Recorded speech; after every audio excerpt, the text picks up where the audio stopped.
नमस्कार जंटी में स्वागत है आपका। मैं हूं योगेंद्र। आप देख रहे हैं खास खबर।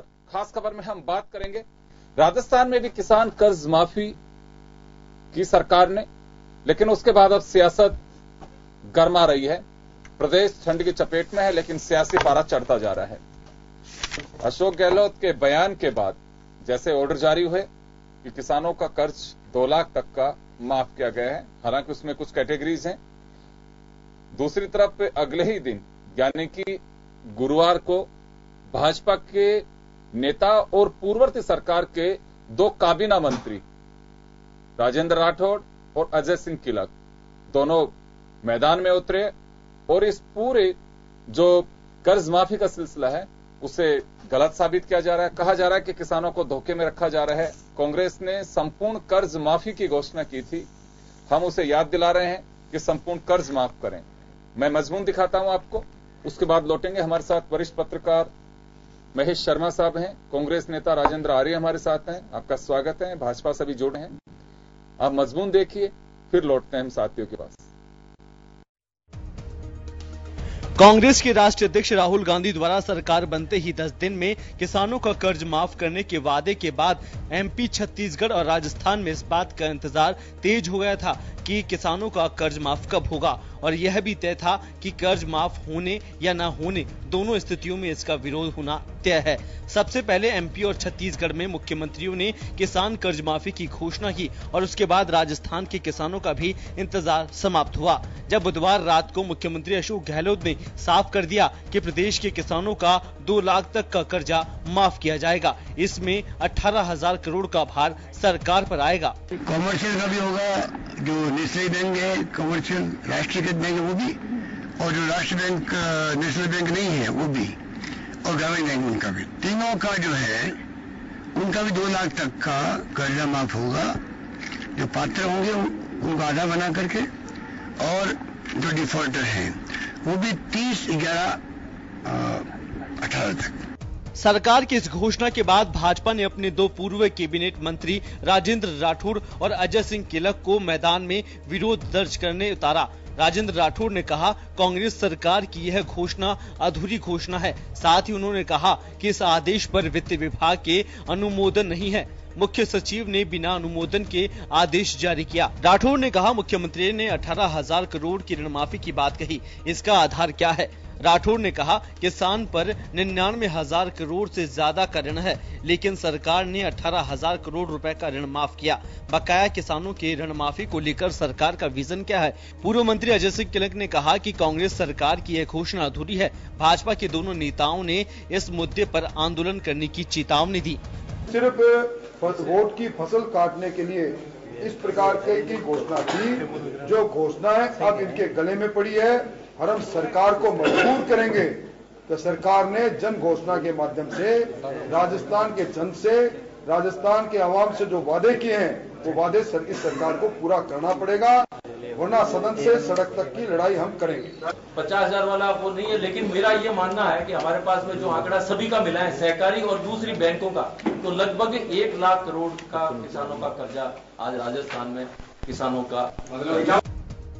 भाजपा ने जिस अंदाज से विरोध जताया है उससे तय है आने वाले दिनों में भाजपा की रणनीति क्या रहने वाली है। साथ ही यही 2019 को देखते हुए भाजपा अब सरकार के कई फैसलों को कटघरों में खड़ा करेगी।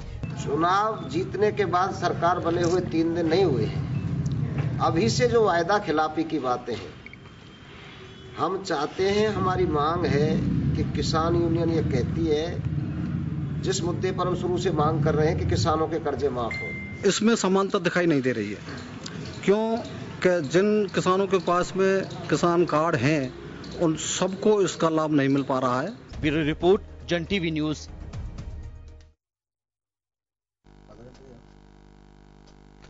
तो चले, आपने मजमून देखा और चर्चा किस तरह से शुरू हुई है। राजेंद्र राठौड़ कह रहे हैं कि संपूर्ण कर्ज माफ करना चाहिए, वादा किया था। चलिए, पंकज मीना जी हमारे साथ जुड़ गए हैं, भाजपा नेता। पंकज जी, आपके पास मैं आना चाहूंगा। संपूर्ण कर्ज की बात कही जा रही है और आपके नेता भी उतरे हैं। इसे एक सियासी रंग देने की बात कही जा रही है कि सियासी रंग दे रही है बीजेपी। अभी तो हमें सरकार में आए 3 ही दिन हुए, अभी देखना तो चाहिए। योगेंद्र जी, जिस प्रकार से कांग्रेस पार्टी ने चुनाव से पहले छल कपट का सहारा लिया, उसी प्रकार से सरकार बनने के बाद में वही छलावा किसानों के साथ करती नजर आ रही है कांग्रेस पार्टी। आपने क्या चुनाव के टाइम घोषणा करी आपने कि हम किसानों की संपूर्ण कर्ज माफी करेंगे।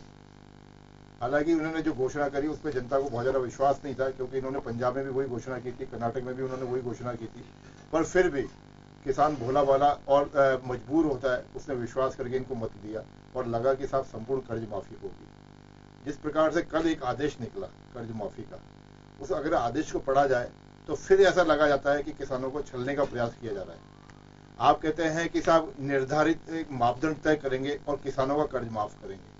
आपने मापदंड तय किए नहीं और उसके बावजूद आप बता रहे कि 18,000 करोड़ रुपए का व्यय आएगा।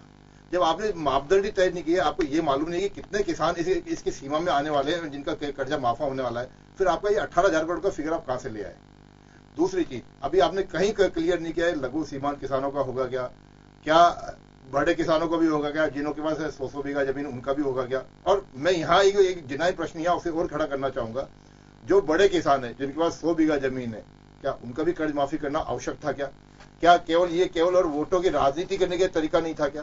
तो इस तरह से बहुत सारी बातें ऐसे कि लंबी बातें करने का लगता है, परंतु कुल मिला के कल जो आदेश मिला है उस आदेश को देखते तो ये लगता है किसानों को छलने का प्रयास मात्र है और कुछ नहीं है। राजेंद्र जी, आपके पास आना चाहूंगा। इसे छलावा बता रही है बीजेपी कि जो सपने दिखाए थे और उन सपनों के बूते कांग्रेस सत्ता काबिज तो हो गई, लेकिन अभी भी छलावा कर रही है, बीजेपी का आरोप है। योगेंद्र जी, देखिए, सरकार के गठन को अभी 3 दिन हुए हैं और 3 दिन के अंदर आपने देखा होगा कि कोई भी सरकार अपने 3 दिन के अंदर रिजल्ट देने की स्थिति में आती है तो उसका स्वागत किया जाना चाहिए। जबकि हमारे जो विपक्षी दल के नेता लोग हैं वो इतना बेसब्र हो रहे हैं और उसी पे ये राजनीति करने पे उतर आए। जबकि हकीकत ये है कि कल देर रात को जाके उस पे जो आदेश पे साइन हुए हैं और उसके बाद में अभी भी निरंतर इसी मुद्दे पे बैठ के चल रही है। और किसानों को हम अपने सबसे प्राथमिकता के सेक्टर में मानते हैं। किसान हमारे देश की रीढ़ की हड्डी है और वो हमारा खाद्यान्न उत्पादक है और अन्नदाता है, तो किसान के साथ छल करने का तो कोई प्रश्न ही नहीं उठता है। और जहां तक उसके ऋण माफ करने की बात है तो उसके लिए हम वचनबद्ध हैं और हमने प्रथम चरण में उन किसानों को लिया है जो वास्तव में बहुत ज्यादा संकट में थे। उसके अलावा आपने देखा होगा कि पिछली सरकार ने भी जब 50,000 करोड़ के 50,000 तक के ऋण माफ करने का वादा किया था, लिखित वादा किया था, उस लिखित वादे का भी आज तक हकीकत में कुछ भी नहीं हुआ और उसके बारे में भी ये कुछ बताने की स्थिति में नहीं है। तो कहने का मतलब ये है कि इन्होंने लिखित में जो वादा किया उस वादे को इंप्लीमेंट नहीं किया।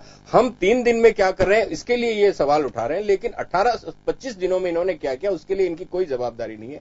जनता ने इनको नकार दिया है और ये हताशा में आके ये राजनीति कर रहे हैं और ये चाहते हैं कि जनता को, जबकि हकीकत यही है। हमारी हताशा छोड़िए, आप एक मिनट, मेरा प्रश्न खड़ा किया, ये 18,000 करोड़ का फिगर कहां से लाए? अभी तक आपने किसानों की संख्या तय नहीं की है, कौन से किसानों को देंगे माफ करेंगे ये तय नहीं किया, फिर ये 18,000 करोड़ आपने शायद आज का अखबार नहीं पढ़ा, आपने अखबार नहीं पढ़ा, आज पहले अखबार पढ़ते, उसमें आपको क्लियर कट लिखा हुआ है। सरकार के आदेश में वही माना है कि जो किसान आत्महत्या कर रहे थे, जो किसान संकट में थे, जो किसान अपना ऋण नहीं चुका पा रहे थे, उन किसानों को हमने इस स्पेक्ट्रम में या इस अम्ब्रेला के नीचे लिया है और नेक्स्ट वाला जो हमारा स्टेप होगा उसमें हम संपूर्ण कर्ज माफी की तरफ बढ़ेंगे। तो इसके लिए आपको इतना बेसब्र होने की जरूरत नहीं है। हमने सरकार में 3 दिन में अगर निर्णय दिया है तो आपके पेट में दर्द नहीं होना चाहिए, क्योंकि 1825 दिन में आपने किसानों का कोई भला नहीं किया। तो सरकार बदली गई है तो नहीं चलते रहेंगे, कभी भी किसानों के साथ छलावा नहीं होगा। हम विपक्ष में, आप हम सत्ता में नहीं, आज अगर पूरे देश में किसान का कर्ज माफ हो रहा है ना तो उसके लिए कांग्रेस पार्टी ही विश्वास के साथ अपनी बात कह सकती है। अभी आ रहा हूं मैं, महेश शर्मा जी हमारे साथ में जुड़े हुए हैं। चले, सत्ता पक्ष अपना वादा पूरा करने की बात कह रही है तो प्रतिपक्ष कह रहा हमारा तो धर्म है, हम सरकार को सोने नहीं देंगे, जगाते रहेंगे। और आप अंदाजा लगा सकते हैं प्रतिपक्ष कितना जागरूक है। 3 दिन में ही शुरू कर दिया है अपना कि आप सोइए मत, जागिए। महेश जी के पास जाना चाहूंगा। महेश जी, आपका लंबा एक्सपीरियंस है, इतना सजग तो प्रतिपक्ष भी नहीं देखा होगा आपने।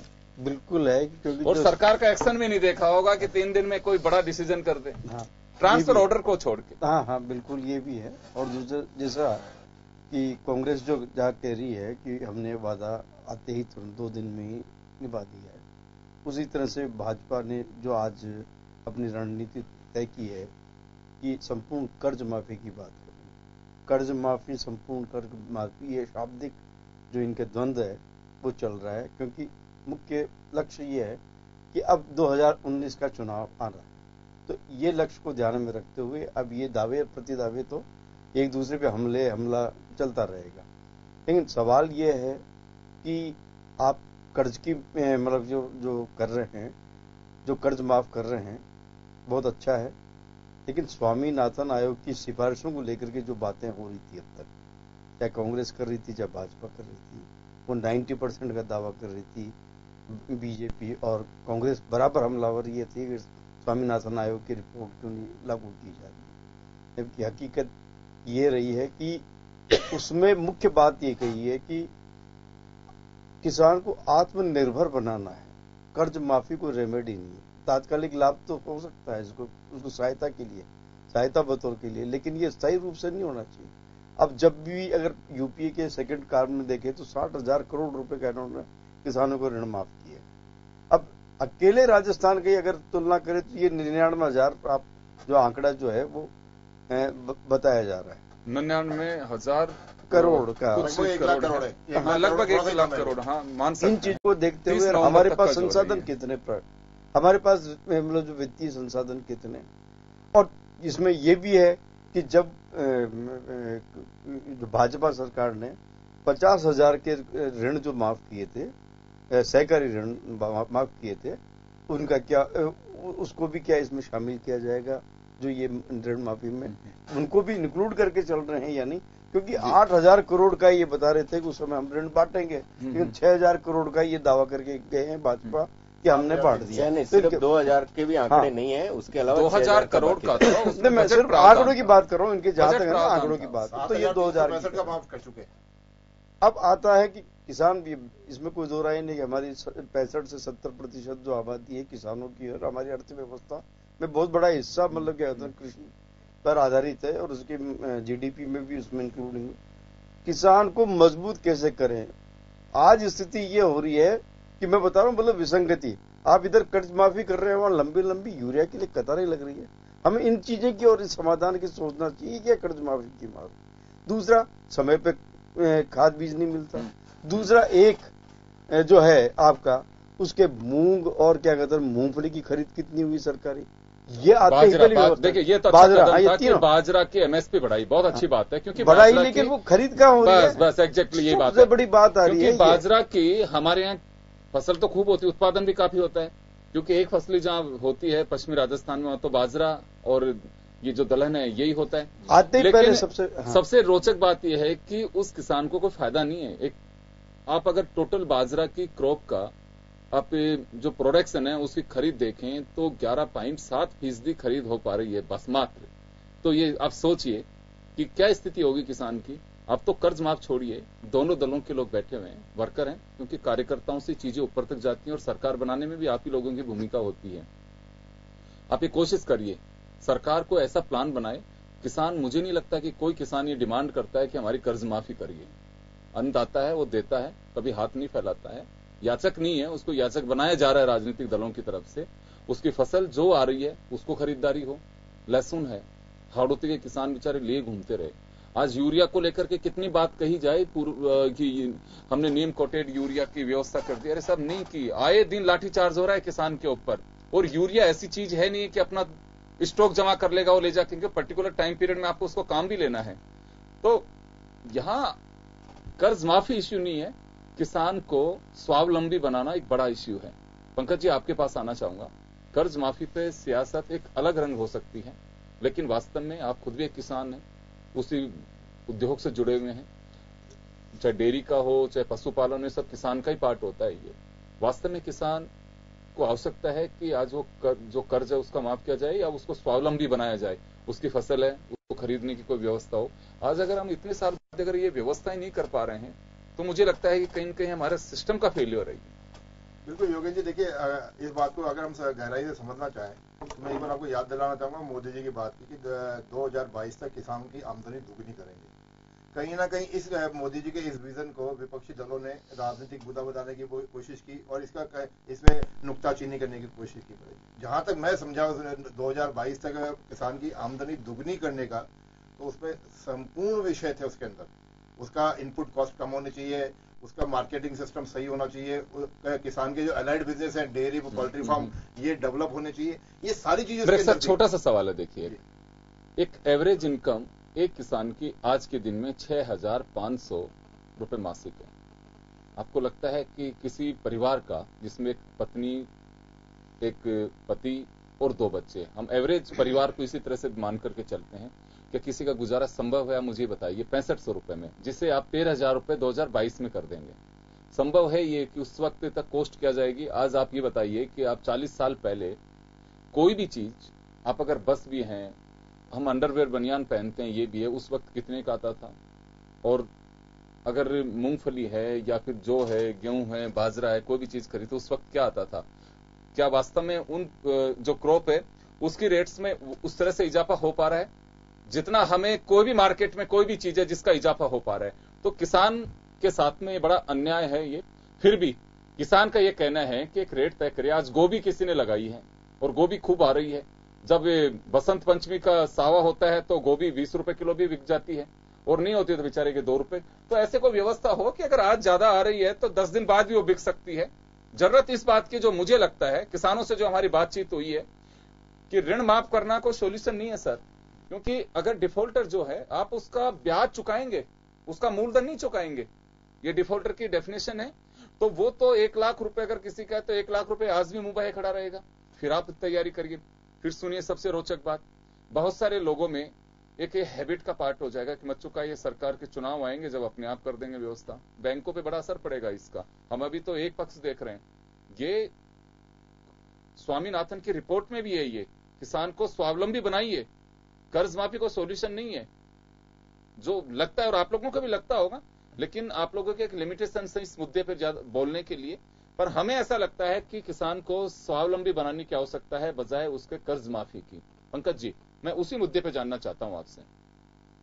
जी बिल्कुल योगेंद्र जी, देखिए आजादी के 70 साल बाद हमेशा किसान जो है शोषित रहा, उपेक्षित रहा, और उसी का परिणाम है कि 70 साल बाद भी 6500 रुपए उसकी मासिक आमदनी है। और मैं इसमें थोड़ा सा सुधार करना चाहूंगा, 6500 रुपए मासिक आमदनी व्यक्ति की नहीं है, परिवार की है। परिवार की, वही तो मैंने बोला ना, परिवार की पति पत्नी और 2 बच्चे हैं। जिस परिवार की 6500 रुपए आमदनी है, क्या उसका संभव है? आमदनी, उसमें कैसे पेट भरता होगा, इस बात को हम कल्पना करके भी एक बार तो सिरन सी आ जाती है। परंतु मैं इस बात के लिए फिर वही विषय आना चाहूंगा कि हमने एक कदम आगे बढ़ाया। हमने घोषणा की कि 2022 तक हम इसकी दुगनी करेंगे, और दुगनी करने का हमने रोड मैप पेश किया सबके सामने, और उस रोड मैप के ऊपर हमने काम करना शुरू किया। आज ठीक है, नुक्ताचीनी करने के लिए बात अच्छी लगती है कि आपने बाजरे की एमएसपी 1800 तो कर दी, पर आपने खरीदा कितना, ये बात कहने को अच्छी लगती है। पर मैं बात यहां से शुरू करता हूं। आज हमने 1800 कर दी, निश्चित रूप से 2 साल बाद जब इसकी एमएसपी होगी वो 2200 होगी, उस वक्त वो 1300 रुपए नहीं होगी एमएसपी बाजरे की। एक हमने शुरुआत की, अच्छी की, एक कदम बढ़ाया हमने अच्छे के लिए। ठीक बात है कि सरकार जितना सोचती है, जितना चाहती है, उतना कर नहीं पाती एकदम से, परंतु हमने एक कदम पहले आगे बढ़ाई। और मोदी जी का विजन है 2022 तक आमदनी दुगनी करने का, उसमें सारे अलाइड प्रोडक्ट भी उसमें सारी चीज जोड़ी है। और इन सबको जो देखते हुए हम निश्चित रूप से मैं कह सकता हूं कि किसान की आमदनी दुगनी होगी। किसान की आमदनी दुगनी करने के लिए, जैसे मैंने बताया, इनपुट कॉस्ट कम करने का एक हमारा एक तरीका रहता है। राजस्थान में हमने प्रयोग किया, हमने राजस्थान में किसान की बिजली मुफ्त कर दी, साल की 10,000 तक की बिजली उसको फ्री रहेगी। अब किसान को ये टेंशन नहीं रहा कि मेरे को हर महीने जाके बिल पेमेंट करना है, उसके 833 रुपए महीने बचना शुरू हो गया। तो ये भी उस दुगनी करने के प्रोसेस का पार्ट है। हमने कहा कि एमएसपी बढ़ाएंगे, एमएसपी बढ़ाई, हमने बढ़ाई, और उसमें ठीक बात है 11% खरीदारी हुई, हम इसका एक नजरिया देख सकते हैं, पर 11% हुई, मैं ये कह रहा हूँ इंपॉर्टेंट बात ये 11% हुई। ऐसा नहीं हुआ कि जैसे इनके 2008 से 13 के जो कार्यकाल था उसमें पूरे 5 साल ही नहीं हुई। तो राजेंद्र, भारतीय जनता पार्टी आपके पास आना चाहूंगा। बीजेपी 70 साल का पूरा ग्राफ देख करके चल रही है आप लोगों का। हालांकि आपका अकेले का शासन नहीं है उस समय, और भी प्रधानमंत्री बने, लेकिन किसान की जो स्थिति है, जो आज उसे याचक बना दिया, कर्ज माफी करनी पड़ रही है, उसके जिम्मेदार भी आप ही लोग हैं। नहीं योगेंद्र जी, ऐसा नहीं है। ये जैसा भी आरोप लगाते हैं, लेकिन इन्होंने देखा नहीं है कि जब देश आजाद हुआ था 1947 में, तो इस देश के अंदर कुछ भी चीज पैदावार नहीं होती थी। और आपको याद होगा कि 70 से पहले तक जब अकाल पड़ते थे तो हमारे यहाँ से अमेरिका की तरफ गेहूं के लिए देखना पड़ता था। तो आज की तारीख में हम खाद्यान्नों में आत्मनिर्भर हैं। हरित क्रांति का परिणाम था, श्वेत क्रांति की वजह से हम डेयरी उद्योग में आत्मनिर्भर हुए।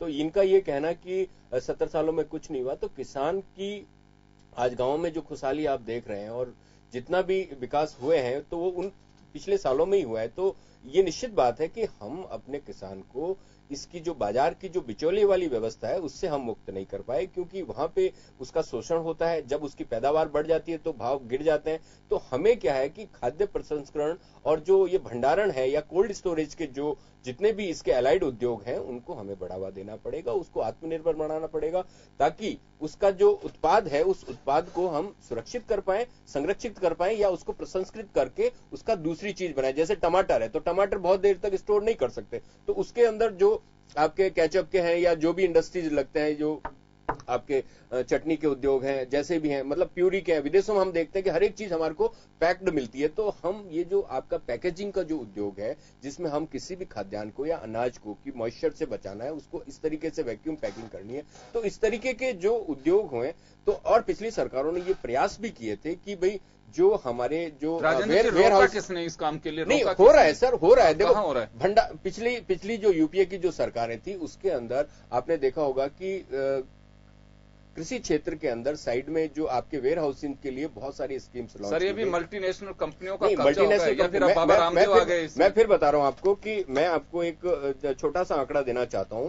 इन्होंने करीबन 4% के 59,000 करोड़ के ऋण सिर्फ और सिर्फ 95 कॉर्पोरेट्स को बांट दिए, जिसके अंदर उन्होंने करीबन 4% का ऋण था, उसमें किसी भी छोटे किसान का भला नहीं हुआ।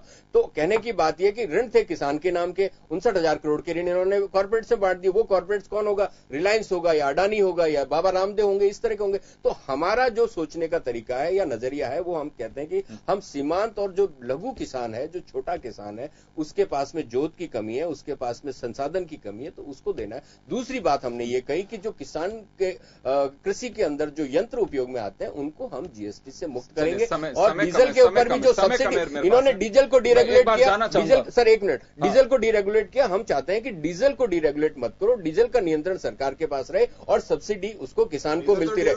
2012 में नहीं डीजल रुका हुआ था। पेट्रोल के भाव ही बदल रहे थे, पेट्रोल के भाव ही बदल रहे थे, पेट्रोल के भाव ही बदल रहे थे।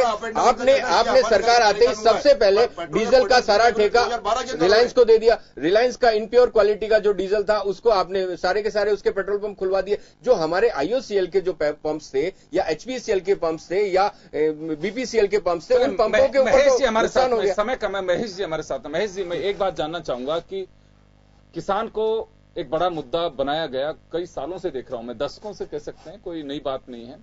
किसान को एक वोट बैंक के रूप में देखा जाने लगा, थोड़ा थोड़ा भला भी होने लगा। लेकिन क्या वास्तव में किसान की जो मूलभूत जरूरतें हैं, उसकी फसल खरीद की बात हो, उसकी व्यवस्था इस तरह से की जाए कि उसकी कॉस्ट कम आए, कुछ ये जरूरतें हैं, या फिर आप उसको बिल्कुल उस अंदाज में ले जाना शुरू कर रहे हैं कि कर्ज माफी हो जाए, ये चीजें मुफ्त की मिल जाए? क्यों मिले मुफ्त? नहीं तो ये वाली जो स्थितियां है ना कि आप ये मतलब उसको याचक के रूप में कर देते हैं, उसको लापरवाह बना रहे हैं, परिश्रमी को एक तरह से मतलब लापरवाह बना रहे हैं। वो परिश्रम नहीं करेगा, फिर उसके जो भी घाटा होगा वो आपको चुकाना पड़ेगा, कि सरकार चुकाई लेगी। कोशिश ये होनी चाहिए कि उसको आत्मनिर्भर बनाया जाए। लेकिन राजनीतिक दलों के कोई सी भी पार्टी हो, मैं कांग्रेस और भाजपा का नाम नहीं लूंगा, बल्कि ये बता रहा हूं आपको कि हर किसान को कम से कम वोट का मुद्दा नहीं बना। मुख्य लड़ाई इसी बात को लेकर के आज ये जो जब भी चाहे आंदोलन कर रहे हो, चाहे सरकार जो स्टेप ले रही है और जो भी वाहवाही लेने की कोशिश कर रही है, बीट ठोक रही है और वो मतलब ताल ठोक रहे हैं, तो ये सारी जो चीजें हैं वो सिर्फ वोटों को ध्यान में रख के, चुनाव को ध्यान में रख कर आप ये देखिएगा कि हर मौसम में हर साल मतलब किसानों की समस्याएं उसी तरह से उभरती हैं। कभी अकाल की स्थिति में मतलब किसान मरता है, कभी बाढ़ की स्थिति में किसान मरता है। मतलब स्थिति है कि किसान के लिए आपने उसको उचित समय पर खाद बीज वगैरह उचित दामों पर उपलब्ध कराने की कोशिश नहीं की है। सब्सिडी भले ही आप दे दे, कोई दिक्कत नहीं, सब देते हैं अमेरिका से, जैसा देश भी मतलब क्या कहते हैं सब्सिडी किसानों को देता है, हम भी मतलब क्या कहते हैं देनी चाहिए।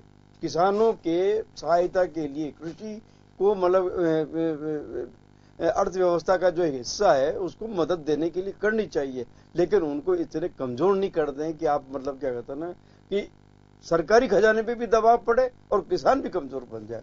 इसके लिए उसके अलावा आप देखिए दूसरी बात हो रही है, आज हम जो 13 से 14 कितने सेस देते हैं उसमें से एक किसान सेस भी लिया जाता है। आपको सबको ध्यान होगा 0.5% का जो है पैसा वो भी काफी बड़ी मात्रा में कलेक्शन होता है, पर ये पैसा जाता कहां है मेरे को कोई ध्यान नहीं है कि किसी ने आरटीआई के जरिए जानना चाहा था ये, लेकिन कोई जवाब नहीं दिया अधिकारियों ने इस बात का कि साहब कितना तो करप्शन हुआ और किसानों पे कितना ही पैसा खर्च हुआ। यही वाली है ना जो चीज पारदर्शिता, हम सारी बातें करते हैं किसानों की सारी सब दल मतलब क्या कहते हैं बात करते हैं पैसा बढ़ चढ़ के बात के जरिए कितना आया और किसानों पे कितना खर्च हुआ, मूल जो किसान है या एग्रीकल्चर फील्ड उस पर पैसा कितना खर्च हुआ, ये कोई जवाब नहीं दे रहा।